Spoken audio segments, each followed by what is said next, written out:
Welcome to Find the Connection, the podcast where we explore the history, development, events, and stories that make Northeast Florida so inviting. I'm your host, Kendra Robertson, a real estate professional, community leader, wellness ambassador, and proud resident of Jacksonville Beach for over 30 years.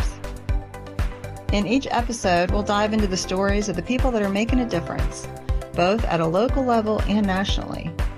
We'll share an inside look at real estate with tips for maintaining work-life balance, from winning your mornings to winning your day, all while staying connected with our vibrant local community. So grab your coffee, get comfortable, and let's find the connection between community and living your best life. Today, I have with me my friend Kristin Keen, who founded Rethreaded, which I'm going to have her explain exactly what that is, but she has been doing amazing things for our community. Kristin, thank you for joining me today. Thank you so much for having me. Will you explain what Rethreaded is and what you do? So Rethreaded exists for the complete restoration of survivors of human trafficking. So we work with women who have been part of sex trafficking, and we provide long-term, that's 3 to 5 years, long-term employment in one of our social enterprises.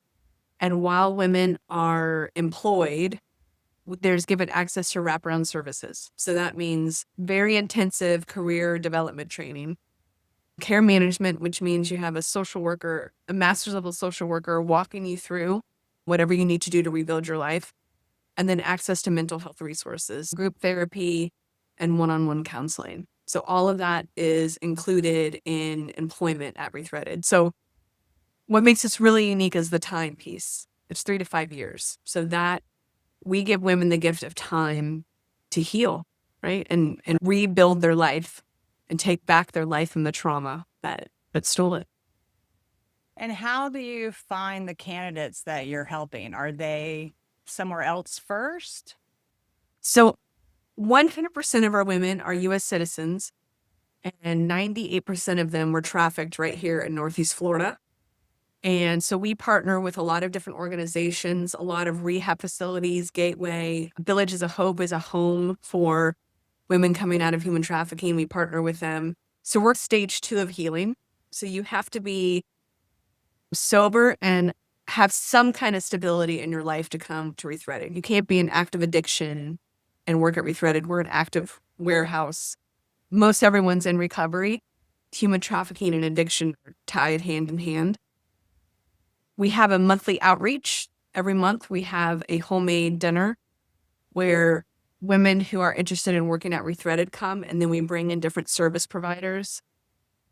So if we can't help the woman right in the moment, like we're not hiring, then there are other alternatives to get them services.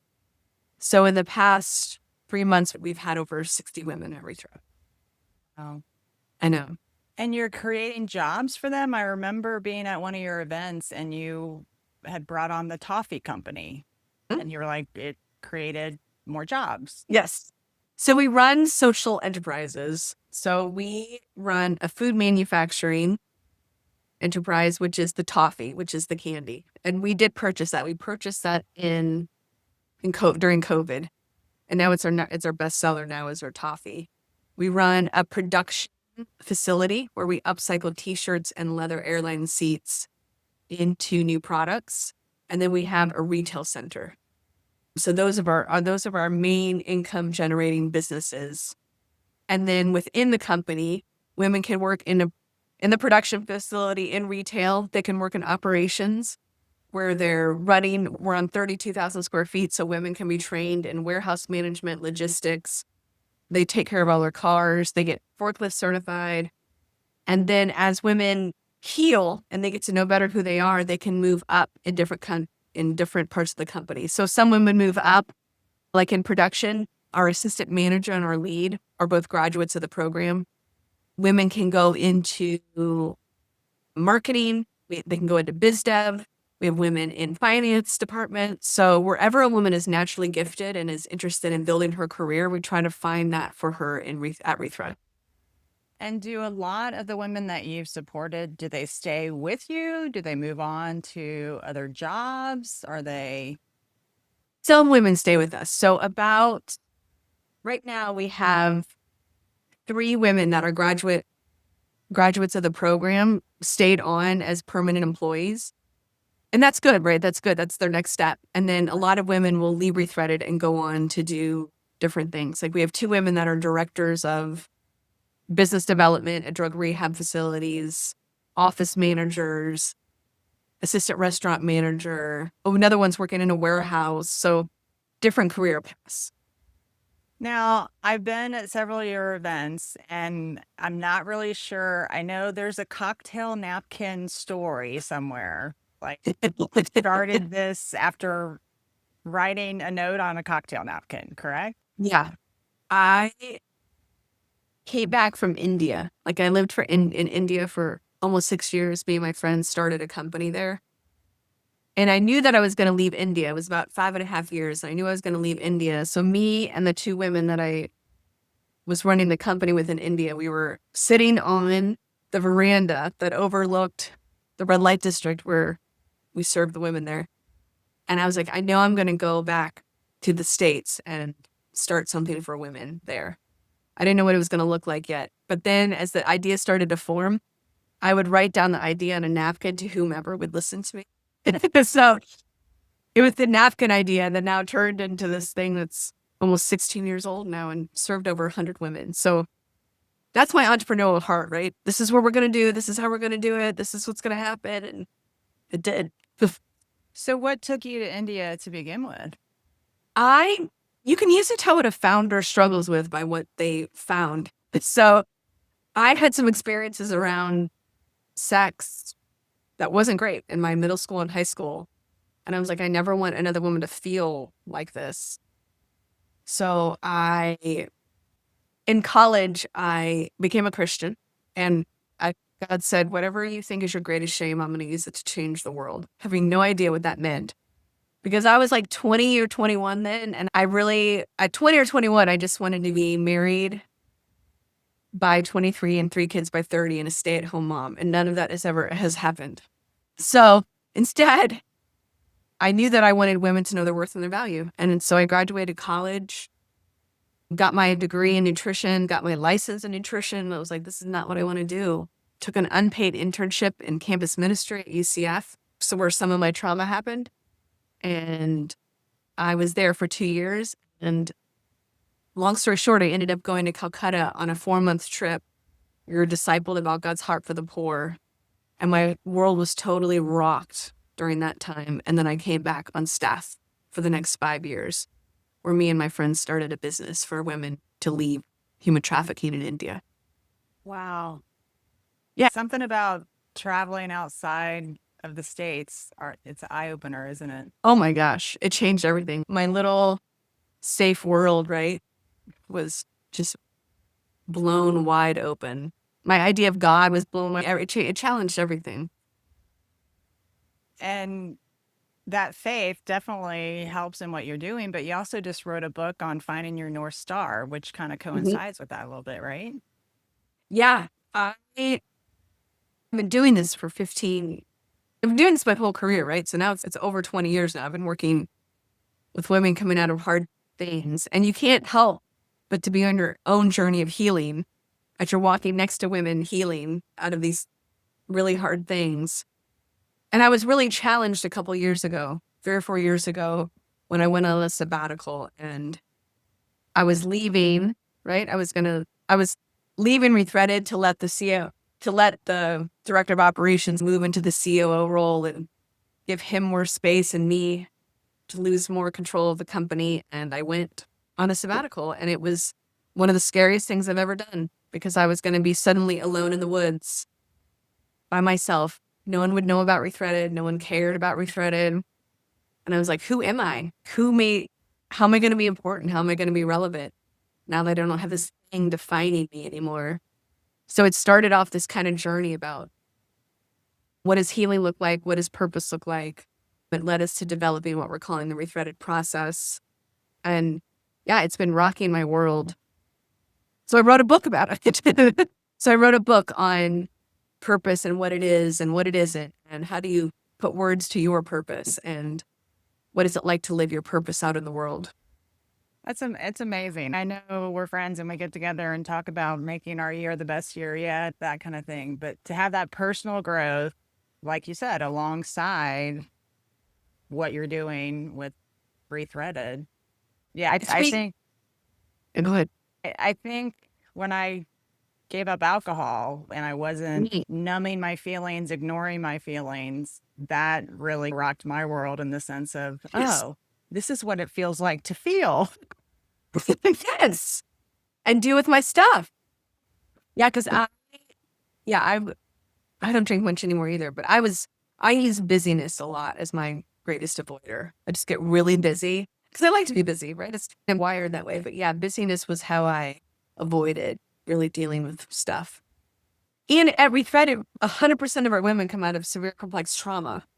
So we have gotten so much training in trauma. And part of your job when you're working with people coming out of trauma is dealing with your own trauma, right? You have to be emotionally regulated so you can help others emotionally regulate until they can regulate themselves, right?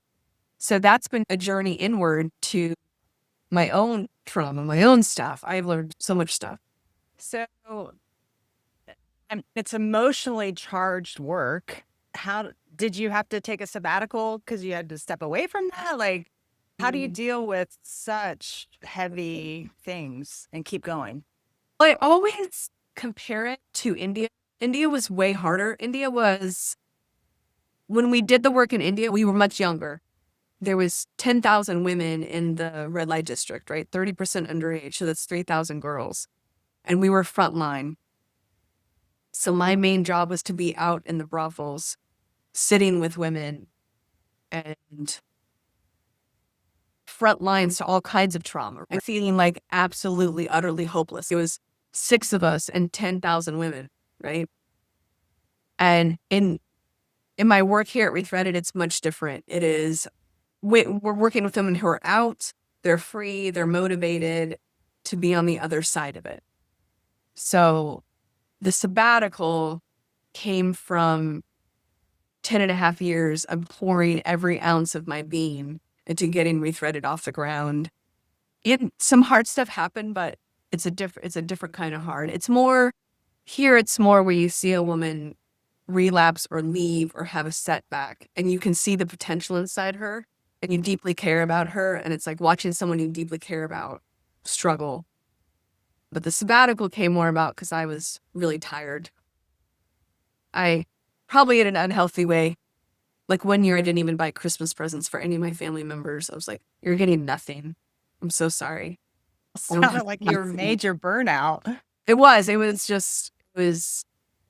and a lot of that it was my reaction to India, right? It was a reaction to everything I saw in India. And it was my reaction to how I was handling the pain, right? It's like, let's get this off the ground and as fast as we can and get help to as many women as we can. Now I'm going to be 50 this year. You learn a lot. So what do you do on a daily, weekly basis now that keeps you more grounded? And this sounds silly, but I also have ADHD, so that doesn't help me much. But honestly, there's a couple different things. First is time management. I actually plan my life. I plan my meetings, and really what the biggest thing in time management is, are you planning time to think? You have to plan time to think or you'll just keep going and spin your wheels. So am I creating space in my life so I can have capacity to hold life? Really? I have to have some kind of margin. So I'm really learning in my 50th year of life about how to manage my own life. So that's huge. So what I would always do is I would hold everything in my head and try to remember everything. So then constantly my head is filled at all times. Instead of having a planner and a plan and you put it down on your planner, I'm going to do it at this time. And then your brain is free to be present wherever you're at. It's a much better way to live. And I have to exercise. It's not an optional thing. Some people hate exercise, but it is the most important tool for me in self-regulation. And as you're an open water swimmer in the morning, there is nothing in the whole world like an open water swim when the water's 70 degrees, the sun is coming up, you're with your people, and it is beautiful and grounding. And really that makes everything better for that. Even if it's just for that 30 minutes, it's better and gives you some kind of relief. And I think for me, nobody needs me at sunrise, so it never gets interrupted. So often I'll try and schedule a yoga class or going to the gym and work happens. So I've done that is a fact. It never gets interrupted, but I'm getting better at setting my boundaries also, not just dropping everything. So, okay, yeah, I'm available tomorrow at 3. Yeah.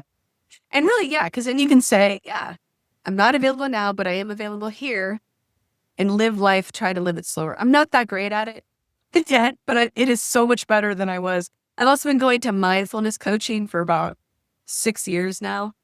And she'll remind me often how far I've come. She's, man, when you walked in here, you were very dysregulated on a regular basis. And now I'm just so much more centered and able to, when you're living out of dysregulation, right? That's what trauma does. It steals your ability to think. So when you can slow your nervous system down, you have access to your brain, which is why trauma is so harmful, because you lose access to your brain, which is why our women that come out of human trafficking and they have these 72 barriers to walk through to reclaim their life, but they have severe complex trauma, which means you can't access your higher functioning. You're living out of survival mode. So part of what Rethreaded does is give them time and grace and tools to move out and heal their brain, so then they can actually think, get stability, and build life. So I remember you were getting ready to meet with some city leaders that were claiming there wasn't any sex trafficking in their city. What misconceptions are out there? What can you clear up in that realm? So human trafficking, only 5% of cases is abduction.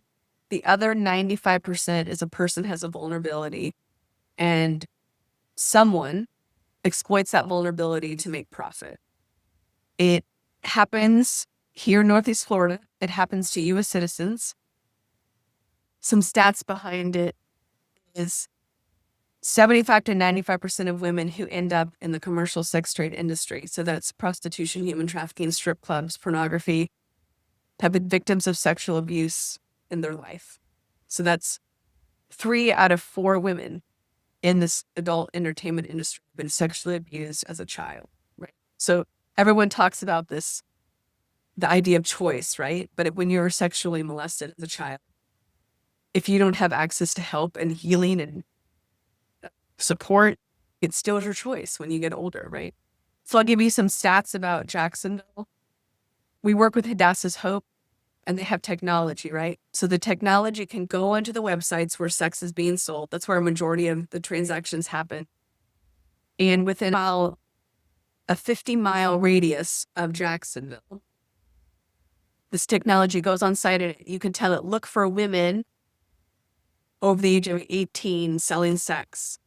And it'll pull individual phone numbers. That's how they do outreach, right? Okay. And in 1 year, there was over 16,000 individual numbers located in Jacksonville, Florida.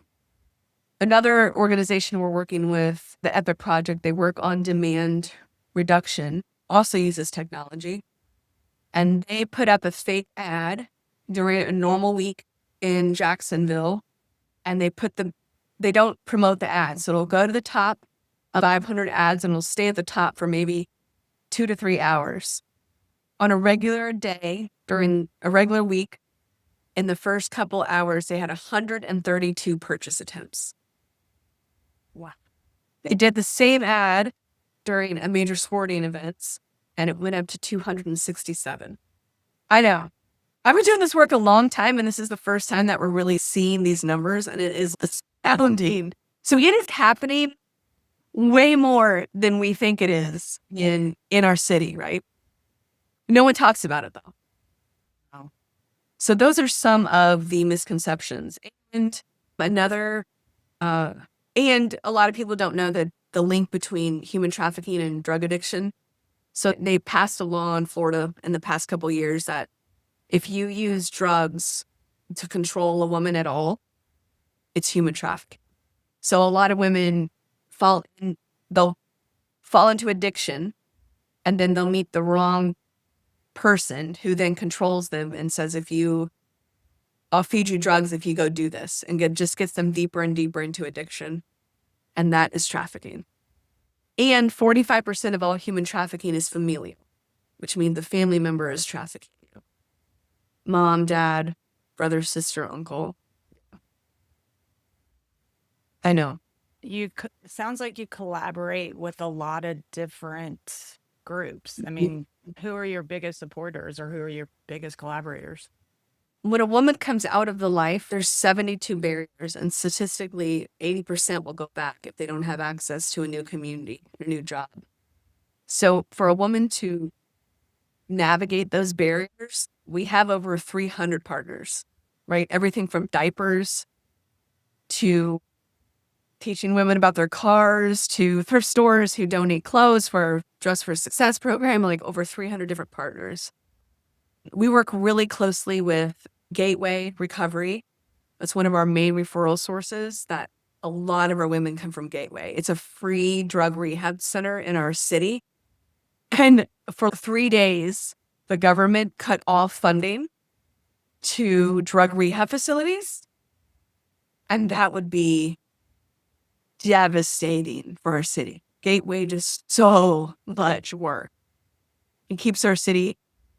They help so many people. So Gateway, Villages of Hope, just opened a home for survivors. We work really close with the anti-human trafficking community. We got some good people in our city. And our city government, right?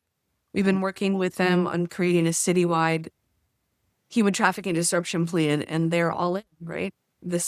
Her first month in office, Mayor Deegan came and visited our facility and said, we're in. And she's been true to her word. Tracy Polson has been side by side with us in this work to create a citywide plan. That's amazing.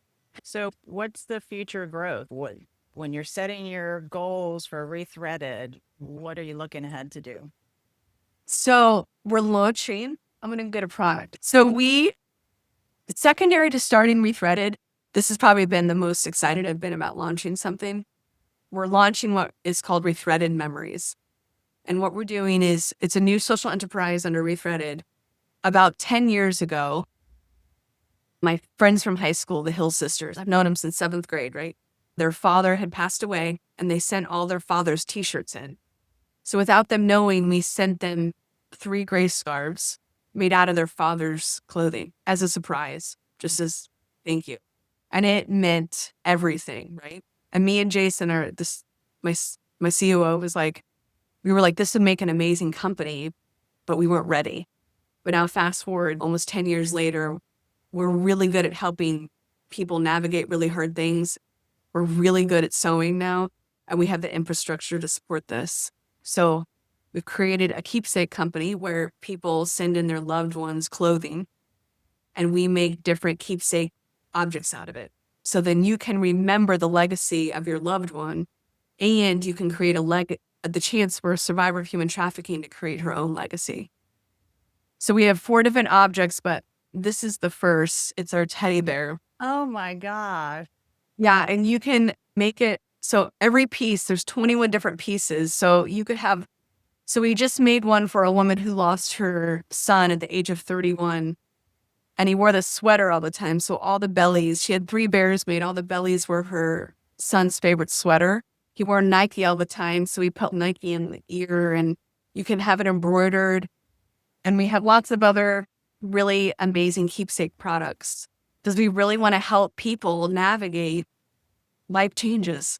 Yeah. So we're going to launch it soon. We're working with people who know us really well and have had someone pass or have a life change recently. And so it also could be for good things, right? If a child goes away to college and they want a teddy bear with all their clothing on it, there's different ways that people are going to be using it. Or if a person goes on deployment or whatever life change. is happening, Yeah, right? I mean, one of my daughters played soccer forever. I always wanted to do Yeah. something with all her T-shirts There you go. besides a quilt. Well, you had also mentioned the 1717 campaign. So how are you promoting the 1717 campaign? Through connection? Like, what's the plan? What we're looking for is what I love about this campaign is that it's accessible, right? So we're looking for people who deeply believe in that they can change the world, right? $17.70 at a time. So we're looking for people then to engage their people, right? That's how this is going to work, is when our advocates advocate for us to their friends group, their family, and they're willing to put them, willing to advocate. We're looking for 17 advocates to recruit 17 people. So that's how we're doing this. And I hope that this gives people an easy way to respond to the issue, because it actually over time makes this huge impact in the world over something that you'll probably forget about eventually, because it'll just become part of your giving every month. But over time, you're having this huge impact in the world. I was thinking about this the other day, is that we have some stats, right? We have some stats that during a major sporting event, in 3 hours, we have a way to measure this, right? We worked with this organization. 312 people, men, attempted to purchase sex from this fake ad they put up in 3 hours. So that's about 50 people in every half hour attempting to purchase our daughters, our neighbors in our city, right? So if we say that a half hour doesn't matter, but in a half hour, there's 50 people looking to exploit in our city, it is a huge difference, right? A half hour changes the life of a woman. And you compound that half hour over and over again, and it changes her life, and it changes her kid's life, and eventually it changes our community, right? So Right. it makes this huge impact. It's interesting. You think about so many churches that sponsor a child overseas, and to have that money here in our own community making a difference. That's huge. Yeah. And that's what I hope what people can take away is we're connected to each other, we belong to each other, and this is an easy way for us to care for our community. So I wanted to ask about your board. I know several of the Duval Ocean swimmers have been on your board. What is their role in guiding your organization? So first of all, it's dangerous if you become friends with me, and I think you're a good leader, because you could possibly end up on the board of Rethreaded. So just be careful, Kendra. Just letting you know. The board, from a legal standpoint, they provide fiscal oversight, right? They're legally responsible for the money management at Rethreaded. So if we're mishandling money, it's the board ultimately that's responsible for it. So there are accountability. They're the ones that help put up the guideposts. So we're having the straight line. They're helping us create wisdom in our growth. So every year we do a yearly budget review, a yearly strategic plan review. So they're using their insights and their wisdom to walk us through budgeting. This year it was a really hard process, and they're in the middle of it. And then advocacy, right? A huge part of being on the board is advocating, using your network, using your skills, using your job connections to get Rethreaded out into the world, to be educated about human trafficking, to spark conversation, to educate your friends and family in human trafficking, and to get more and more people involved at Rethreaded to help us grow and continue to make an impact in the community. So I know you did Leadership Jax, and I'm sure that helped you run your board, work with your board, run your business. But first, tell me a little bit about tell the listeners a little bit about Leadership Jax, what it is. Leadership Jax is a local initiative to raise up educated leaders about Jacksonville and the issues that it faces. So it's a year-long program, once a month. It's a full day, and you get educated on, there's Poverty Day, Arts and Culture Day, Economic Day, and you're doing a deep dive into Jacksonville with a group of other like-minded leaders in the city. And it was transformational, honestly. I went into it probably just because I wanted to connect with people, but then I came out with this deeper understanding of Jacksonville and its needs. And then also friends, like some of my really good friends came out of that. A couple board members came out of that. Some of my best pickleball friends are from pickleball playing friends are now out of my Leadership Jacksonville class. And yeah, it expanded my connections across the city and across Right. different, um, everything from banking to government. It just expands your connections and your ability because you're with like-minded people who want to do good for the city, right? So then you're able to, it connects you with people who want to do great things and make our city great. Yeah, I have one of my Beaches Town Center agency board members is in the middle of it, and it's been fun to watch his excitement level, and I know he's just going to come back to us with more energy and that kind of thing. How has it impacted just the way you run your business I don't know if it impacted the way I ran my business, so much as um, the networking? as much as the networking, and also Rethreaded's niche more in how our city works, right? So it's like human trafficking is a symptom of all these other things. So it's a symptom of like mental health, drug addiction, economic vulnerabilities, the need to belong, having a strong sense of community. And all of that you do a deep dive in Leadership Jacksonville. And human trafficking is a symptom of all these other things. So if you don't have a healthy, strong community, you will have higher rates of human trafficking in your city. So like it is a broader view on how we are going to combat human trafficking is we need to directly combat it. And then we have to have a strong city with economic opportunities for people and justice and a way to move out of poverty. And so all these things it's all connected. It's probably one of the biggest things that I took out of Leadership Jacksonville. It's all connected. And to think that you live in a city and human trafficking doesn't affect you or poverty doesn't affect you it's not true, right? It deeply affects us all. This podcast is called Find the Connection, and I keep Mhm. revisiting Shaping My Purpose, and it is connection. It really is. Yeah, for sure. So, what else can you tell us just about your mission? Anything that we haven't talked about? What do our listeners need to know? Is that you can do something and it's not complicated, right? It's the first response is come shop with Rethreaded. Like it's an easy thing to do in the world, right? Darn, you have to eat the most delicious toffee in the world and you fight human trafficking. If you haven't come to Rethreaded, you have to come to our campus. You can walk on our campus and you can feel the hope. So just shop with us, right? Birthdays, Christmas.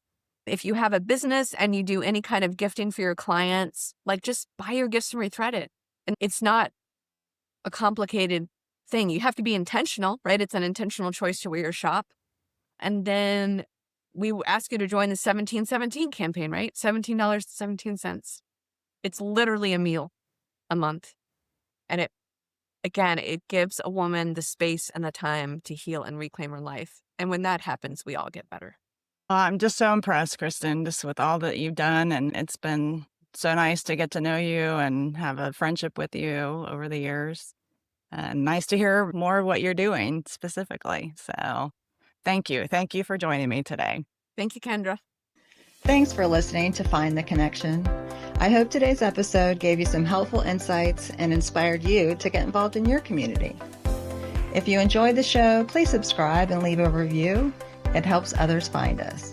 And if you're interested in making a move or learning more about Northeast Florida, reach out to me anytime.